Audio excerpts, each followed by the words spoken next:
그리고 좀 최근에 우리는 동포 여러분들도 이 관심을 가져야 할 뉴스 몇 가지를 또 말씀을 드리고자 합니다.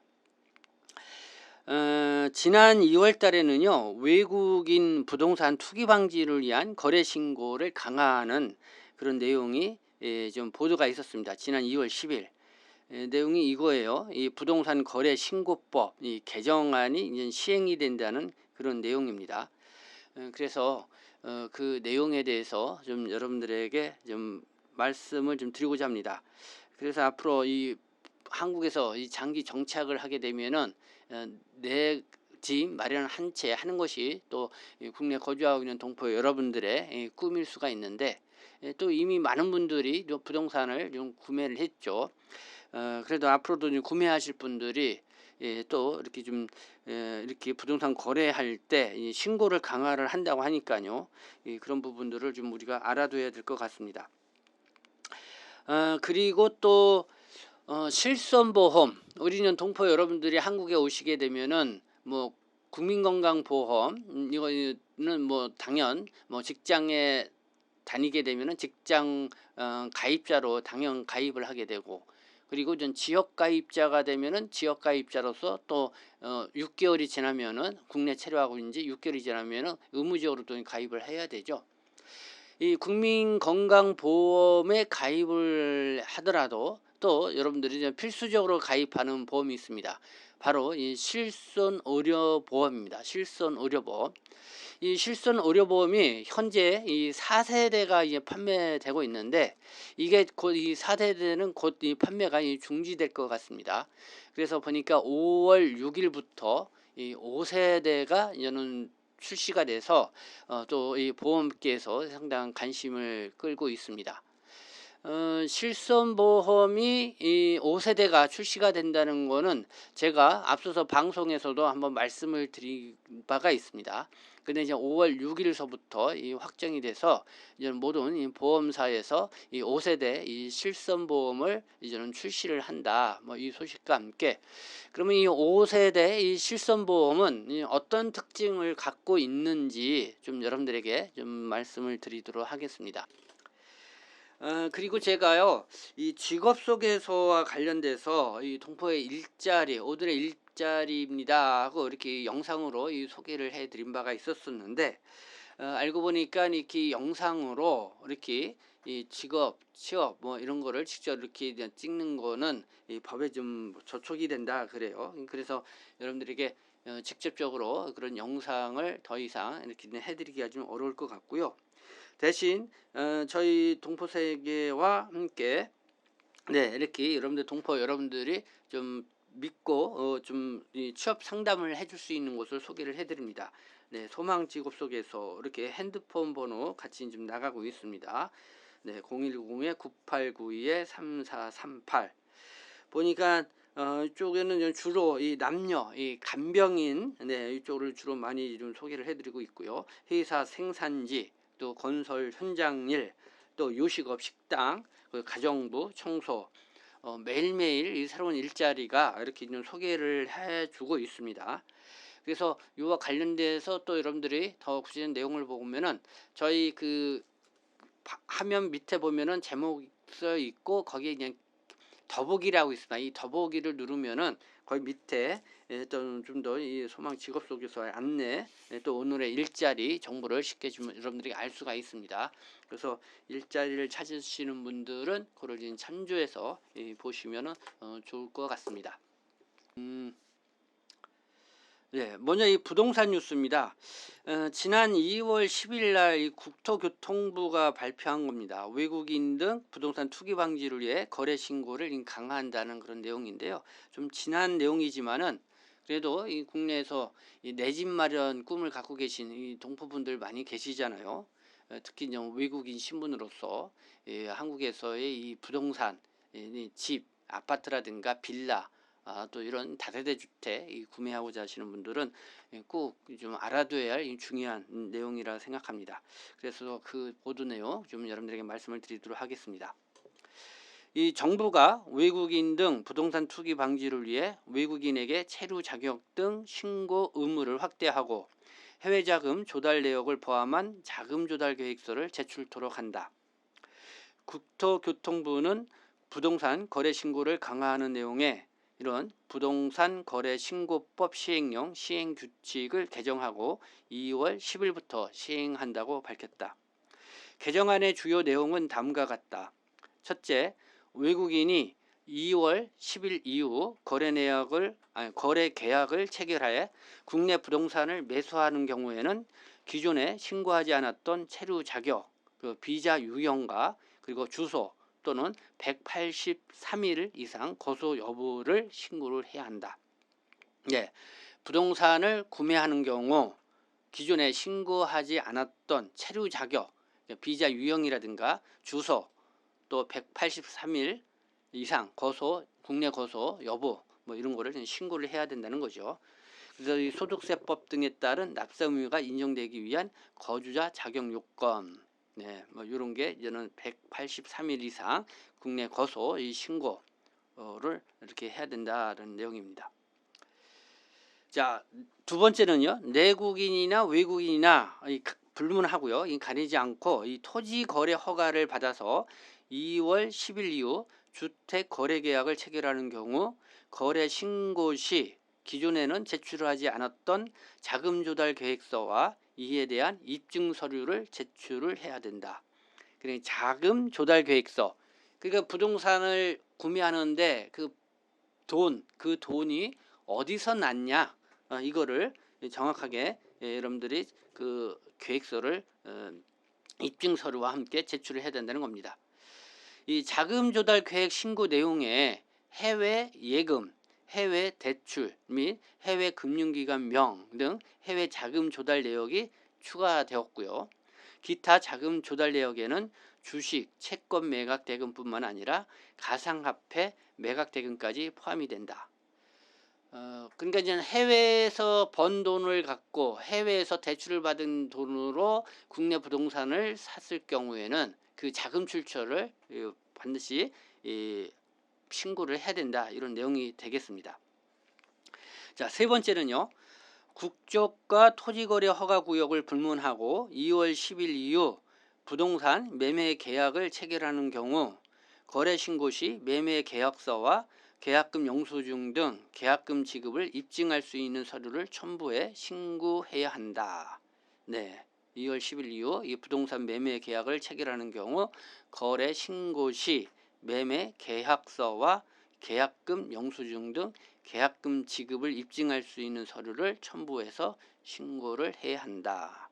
네, 역시 이것도 국적이나 토지 거래 허가 구역 이런 걸 따지지 않고 어쨌든 모든 부동산 매매 계약 이것들은 다 신고를 해야 된다, 이렇게 강화를 했다는 것입니다. 이번 이렇게 이 부동산 거래 이런 시행 이런 발표와 관련돼서 어쨌든 내 외국인의 형평성을 제고를 해서 이렇게 발표를 했다. 그리고 외국인의 이 부동산 쇼핑 이거를 차단하고 이 편법 거래를 감시를 강화했다, 이런 특징이 있고요. 또 이상 거래를 할 경우에는 조사를 철저히 해서 이 자금 출처 분명할 경우에는 이 세무조사를 실시를 한다. 그리고 또 통계도 좀 세분화해서 취득 경로, 매매, 증여 상소 이런 것들을 포함한 신규 통계 도입으로 관리를 강화한다, 이런 내용이 있습니다. 그래서 이와 관련돼서 위반을 할 경우요, 이 처벌도 강화가 됩니다. 이 실거주 의무를 위반을 할 경우에는 취득가의 최대 10% 이행 강제금을 부과를 한다고 하고요.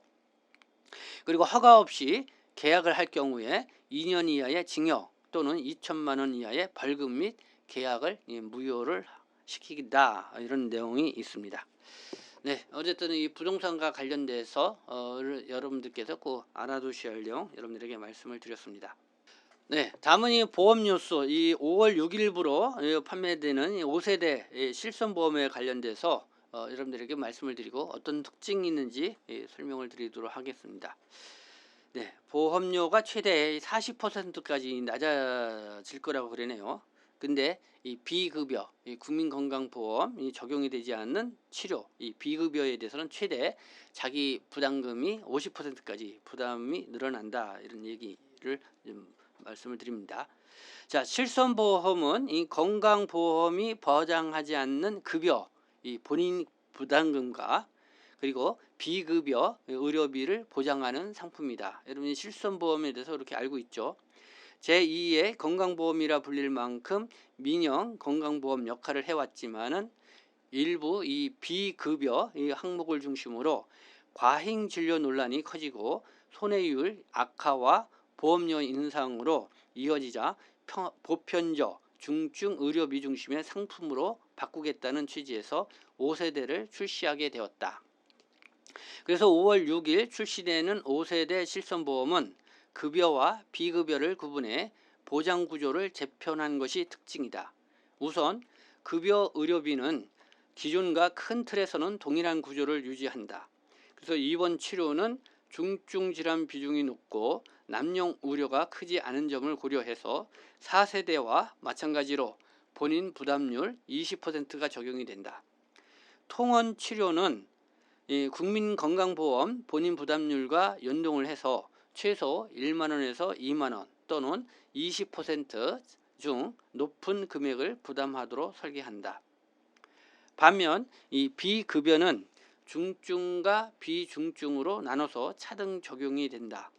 중증 비급여는 기존 수준을 유지하거나 일부 보완하는 방향이다. 본인 부담률은 30%로 유지가 되며 통원치를 받을 시 최소 3만원을 부담해야 한다. 그리고 연간 보장 한도는 5천만원으로 상급 종합병원이나 종합병원 이용 시에는 본인 부담 상한 500만원까지 이렇게 제한하는 이런 본인 부담 상한제가 도입이 된다. 네, 아무리 많이 병원 비용이 나왔다 하더라도 이 자기 부담률을 최대 500만원까지만 한다. 이런 내용이죠. 비중증 비급여는 보장이 크게 축소가 된다.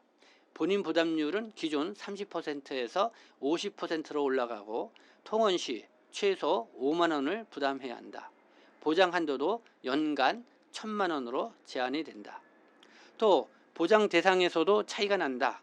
중증 비급여는 미용, 성형 등 일부 항목을 제외하고 보장이 유지되지만 비중증 비급여는 미용, 성형 외에도 미등재 신의료기술이나 근골격계 치료, 또 일부 주사치료 등까지 면책 범위가 확대가 된다. 네, 실손의료보험으로 적용이 되지 않는다, 면책된다, 이런 내용입니다. 이 5세대 실손보험의 이 두 번째 특징은 보험료는 크게 낮아지지만 보장 범위와 수준은 그만큼 줄어든다는 점이다. 표준화 상품 기준으로 40대 남성은 약 17,000원, 60대 여성은 약 4만원 수준이다. 기존 2세대 실손보험 대비 절반 이하로 낮아진다. 근데 여러분들이 아셔야 될 게 이렇게 실손보험 보험료가 낮아졌지만은 이 보험회사들이 이렇게 실손보험만 별도로 팔지를 않는다는 겁니다. 그러니까 일반 이 장기보험, 이 종합보험을 결부해서 이 실손보험을 판매하는 쪽으로 이렇게 흘러가고 있다. 왜냐하면 이 실손보험만 판매하면은 보험회사로서는 이 손해만 높아진다, 이렇게 판단이 돼서, 그래서 이 실손보험에 지금 이제 신규 가입을 하려고 하면은 종합보험을 같이 들어줘야 된다. 네, 이런 거를 여러분 참고해서 여러분들에게 말씀을 드립니다. 대신 이 비급여 보장은 크게 축소가 된다. 도수치료, 체외 충격파, 또 비급여 주사 등 과잉진료 논란이 컸던 항목은 보장에서 제외되거나 이용 시 본인 부담이 크게 늘어날 가능성이 크다. 특히 비중증, 비급여의 경우 자기 부담률이 50%까지 올라가고 보장 한도도 연간 1,000만원으로 제한이 된다. 네, 이렇게 이제 5세대 실손보험, 네, 이렇게 여러분들에게 있는 설명을 드렸습니다. 어떤 특징이 있는지요. 일단 5월 6일서부터 출시가 된다는 거죠. 그래서 5월 6일 이후서부터 이 실손보험에 가입을 하시게 되는 분들은 바로 이 5세대 이 실손보험으로 가입을 하게 되고요. 그리고 기존에 이 4세대라든가 또 이 3세대 이 실손보험을 갖고 계신 분들은 이제 그 기간이 만료가 되면은 새로 이 실손보험에 가입을 해야 되죠. 그러면 5세대로 이 가입을 해야 됩니다. 근데 보통 1세대 실손보험을 갖고 계신 분이나 2세대 1차 이 시기 실손보험을 갖고 계신 분들이 있습니다. 요거는 이 기간이 만기 기간이 없죠. 계속 이 갱신 주기가 계속 있어서 되는데, 근데 이분들은 계속해서 이 보험료가 상당히 좀 올라가고 있는 이런 상황이죠.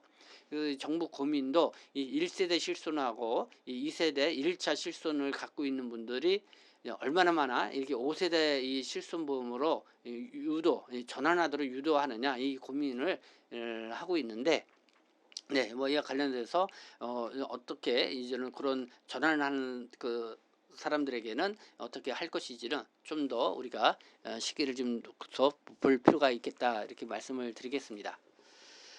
네, 여기에 이제는 좀 더 여러분들 보충해서 설명을 드리면은 여기 그냥 급여와 이제 비급여가 나오죠.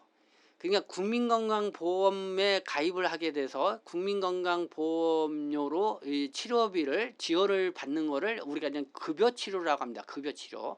그리고 건강보험에 그 보험료 그거에 적용을 받지 않고 환자가 전액 부담을 해야 되는 치료비는 이 비급여 치료라고 합니다. 그래서 여러분들 병원 가서 영수증을 쭉 보면은 급여 치료비하고 비급여 치료비 또 이렇게 이제 나뉘어져서 이렇게 있는 치료비가 이제 청구되는 경우가 있습니다. 그래서 이 급여와 비급여는 그렇게 보시면 됩니다. 그래서 이제 5세대 실손보험이 그렇죠. 이 급여 치료에 대해서는 4세대 이 실손보험하고 마찬가지로 자기부담금 이 30%를 적용을 하는 거죠. 그렇기 때문에 내가 이 급여 치료를 받았다. 국민건강보험공단으로부터 지원받는 치료를 받았다. 그러면은 그 자기부담금 거기서 한 30% 정도 자기부담금이죠. 쉽게 말하면 내가 1,000만 원어치 치료를 받았다. 그러면은 내 자기부담금이 한 300만 원 정도가 되잖아요. 나머지 700만 원은 국민건강보험공단에서 지급을 해주고요. 그러면 내가 낸 300만 원에 대해서 실손보험 이거를 다시 환급을 받는데 거기에 자기부담금이 있죠. 보통 이 급여 치료에 대해서 실손보험의 자기부담금은 30%입니다. 그럼 300만 원 그거를 내가 낸 그 급여 치료에 대한 자기부담금 중에서 300만 원 중에서 30% 그럼 얼마요? 90만 원을 뺀 나머지 210만 원을 다시 환급으로 받게 된다. 이렇게 보시면 됩니다. 그리고 이 비급여 치료는 전체 이 환자가 이 부담해야 되는 치료비죠. 그러니까 전체 이 치료비 중에서 자기부담금 30에서 비중적일 때는 50%까지 자기부담금이 있다는 거죠. 그래서 쉽게 말해서 1,000만 원의 이 치료비를 받았다. 그러니까 쉽게 말해서 뭐 100만 원에 내가 치료비를 나왔다. 그러면은 자기의 부담금이 30만 원까지는 자기 비용 내고 70만 원은 실손 의료보험 보험회사에서 다시 환급을 해준다. 이렇게 보시면 됩니다. 근데 그게 비중들의 최대 50%까지 올라간다는 거죠. 그래서 100만 원을 받으면은 50만 원만 환급받고 50만 원은 본인 부담으로 내야 된다. 뭐 이렇게 여러분들이 이해를 하시면 될 것 같고요. 그리고 5세대에서부터는 도수치료라든가 주사제 치료라든가 이 3대 비급여에 들어가는 치료 항목이 있습니다. 이 4세대에서는 그게 실손보험 자기부담금 30%를 빼고 나머지 비용을 돌려받을 수 있지만은 바로 이 5세대로 전환되면은 이 부분에 대해서는 온전히 본인 부담이 훨씬 높아진다. 거의 전에 본인 부담으로 이렇게 치료를 받아야 된다. 뭐 이렇게 좀 보시면 될 것 같습니다. 그래서 이제 5세대 출시를 앞두고 그래서 이 보험계에서는 빨리 5세대로 그 출시되기 전에 이 4세대를 가입을 하라. 뭐 이렇게 또 많이 권장을 합니다. 지금 그러니까 이 4세대는 이 도수 치료라든가 이 3대 비급여 치료까지 실손보험으로 이 처리가 가능하기 때문에 이제 그렇게 처리를 하게 됩니다. 그래서 여러분들 뭐 실손보험과 관련돼서 또 궁금한 내용들이 있으면은 저한테도 이렇게 문의를 해주시면은 제가 요즘 열심히 이 보험 관련돼서 공부를 했습니다. 그래서 어느 정도 여러분들에게 상담을 해줄 수 있는 정도의 능력이 되니까요. 늘 여러분들이 상담을 해주시면은 제가 아는 범위에서 지난 여러분들에게 알려드리도록 하겠습니다. 네, 지금까지 시청해 주셔서 감사합니다. 저는 동포세계신문 대표 변죽장 김영필이었습니다.